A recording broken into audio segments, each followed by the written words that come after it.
अब हम लोग बात करते हैं क्या ऑर्गेनिज्म सेक्सुअल रिप्रोडक्शन के द्वारा एग्जैक्ट कॉपी अपना तैयार करता है ऑफस्प्रिंग के रूप में, या उसमें कुछ वेरिएशन होता है। जैसा कि हम लोग जानते हैं कि सेक्सुअल रिप्रोडक्शन जब होगा तो इसमें क्रोमोसोम्स जो है उसका कॉपी होगा, मतलब कि डीएनए का कॉपी होता है।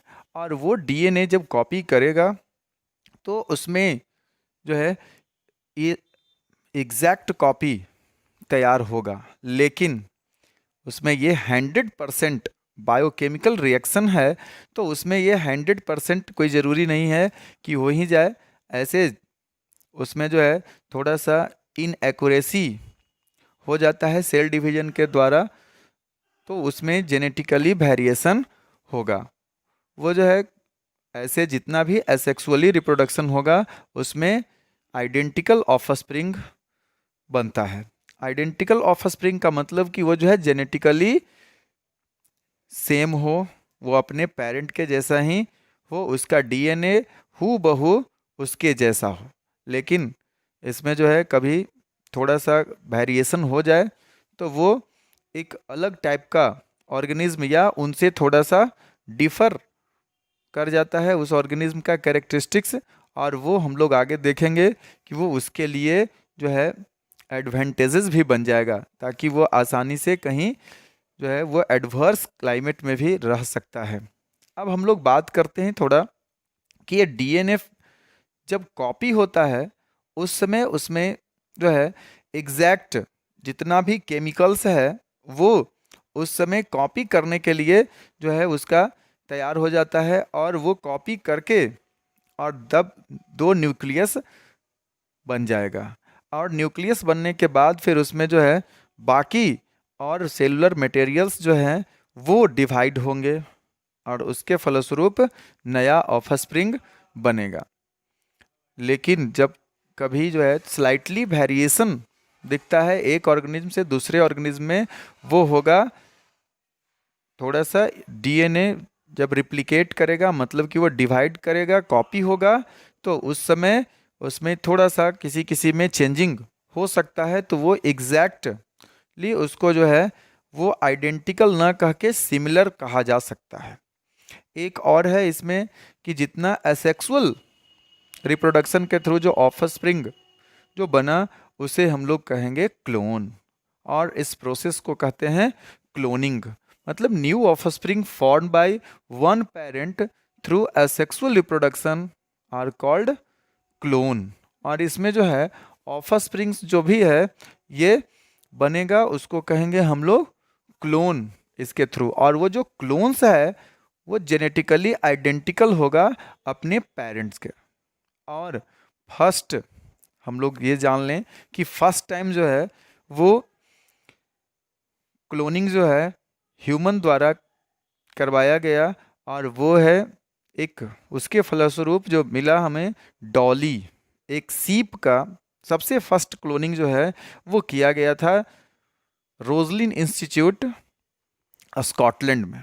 और उनके जो मतलब हम लोग कहें कि जिनके द्वारा किया गया, जिनके नेतृत्व में किया गया, उनका नाम है इयान बिलमट। और ये जो है उन्होंने 1997 में ये जो है सक्सेसफुल क्लोनिंग करके दिखाया। और ये जो है डॉली अपने माँ के जैसा हूबहू थी, लेकिन उसका जन्म जो हुआ था वो एक ब्लैक फेस वाले मतलब कि उसका जो जन्म हुआ वो दूसरे माँ थी, भेड़ जो है वो दूसरे से जन्म हुआ। और लेकिन उसका एग्जैक्ट कॉपी जो है वो अलग हुआ। हम लोग इसमें नेक्स्ट में हम लोग देखेंगे। और अब हम लोग आगे देखते हैं कि सेक्सुअल रिप्रोडक्शन जो है उसमें स्लाइटली वेरिएशन देखने को मिलता है। और ये क्यों होगा, ये जो है हम लोग अभी देखें कि थोड़ा सा यदि डीएनए रिप्लिकेशन में थोड़ा सा भी अंतर आ जाएगा उसके कॉपीज होने में, जो है अगर एक आध परसेंट 0.001% भी यदि केमिकल जो कि ये रिएक्शन हो रहा है उसके थ्रू ये बनता है डीऑक्सी राइबो न्यूक्लिक एसिड जो है उसका कॉपी होना है। और उसमें यदि थोड़ा सा भी अंतर हो गया तो वो जो है जेनेटिकली आइडेंटिकल ऑर्गेनिज्म ना होके वो सेम सिमिलर ऑर्गेनिज्म हम लोग कहेंगे वो तैयार होगा। और इससे हमें फायदा क्या होगा? फायदा ये है कि हमें ये जो है एडवर्स क्लाइमेटिक कंडीशन में भी वो रहने के लिए ऑर्गेनिज्म जो है वो तैयार हो जाएगा। और जैसे variation during reproduction helps the species of various organism to survive and flourish even in adverse climate. इसका ये सबसे बड़ा बेनिफिट है ऑर्गेनिज्म को और इससे कहीं कहीं नुकसान भी नज़र आएगा। जैसा कि कुछ बैक्टीरिया जो है वो अगर लोअर टेम्परेचर में रहने वाला है तो हायर टेम्परेचर में भी वो यदि सरवाइव करने वाला बन जाए तो हमारे शरीर में वो जो है परेशानी कर सकता है। या कभी कभी ऐसा होता है कि अगर कोई आदमी एंटीबायोटिक्स का यूज़ करता है और बीच में अगर उसका पूरा डोज नहीं लेता है तो भी समस्या उसे हो जाती है कि वो जो है ऑर्गेनिज्म फिर से ड्रग रेसिस्टेंट बैक्टीरिया बन जाएगा। और इस तरह से करके वो जो है दोबारा फिर उस एंटीबायोटिक्स का उपयोग करने पर भी वो ऑर्गेनिज्म जो है समाप्त नहीं हो पाएगा। इस तरह से उसका जो है कुछ हम लोगों में जो है डिमेरिट्स का फ़ायदा वो उठा लेता है। अब हम लोग देखें कि ये जो है क्लोनिंग कैसे किया गया था।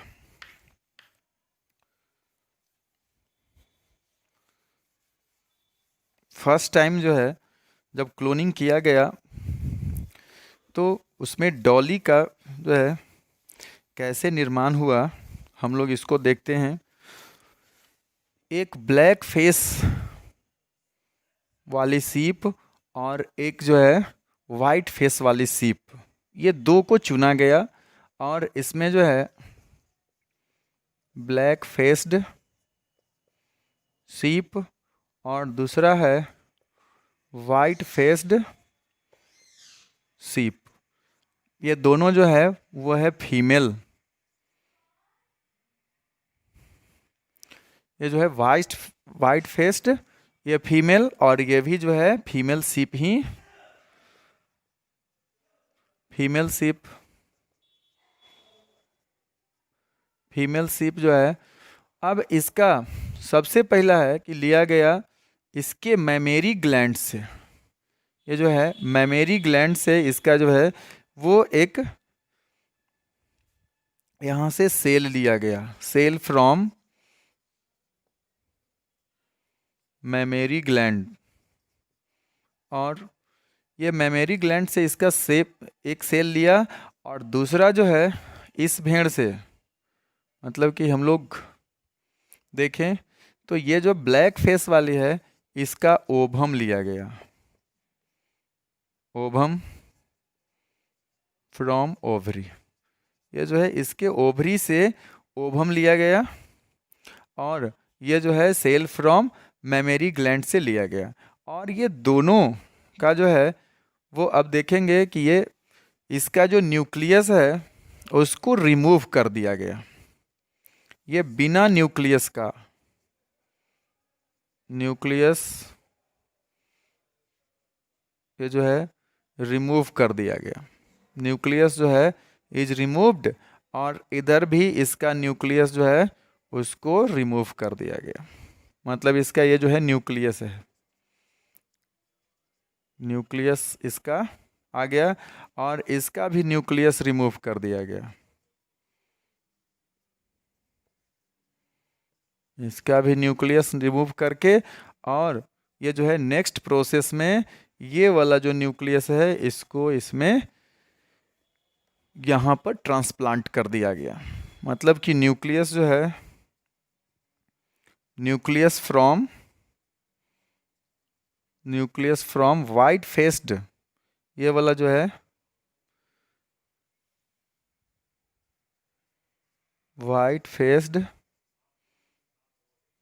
सीप वाला जो है सेल ऑफ वाइट फेस्ड सीप से लिया गया और फिर से इसको जो है वो ट्रांसप्लांट कर दिया गया ओवरी में। यहाँ जो है अब ये डाइप्लॉयड हो गया, मतलब कि इसका जो है सेल जो है वो डाइप्लॉयड सेल है और इसका सेल जो है वो हैप्लॉयड है। ये हैप्लॉयड सेल होगा। ओवम जो है लिया गया तो वो हैप्लॉयड सेल है और ये जो है वो डाइप्लॉयड सेल है। तो यहाँ डाइप्लॉयड सेल मतलब कि जिसका नंबर ऑफ क्रोमोसोम्स जो है वो ये यहाँ पर दिया हुआ है, जो इसका डबल वाला, मतलब कि इसमें पेयर्ड क्रोमोसोम वाला है और इसमें जो है हाफ नंबर ऑफ क्रोमोसोम्स है। तो यहाँ पर ये बन नहीं सकता जब तक कि इसमें फर्टिलाइजेशन नहीं होगा, तब तक ये एम्ब्रियो का डेवलपमेंट नहीं होगा। लेकिन अगर इसका न्यूक्लियस जो है इसमें ट्रांसप्लांट कर दिया गया तो ये एक फिर अब ये जाइगोट जैसा ये बन गया।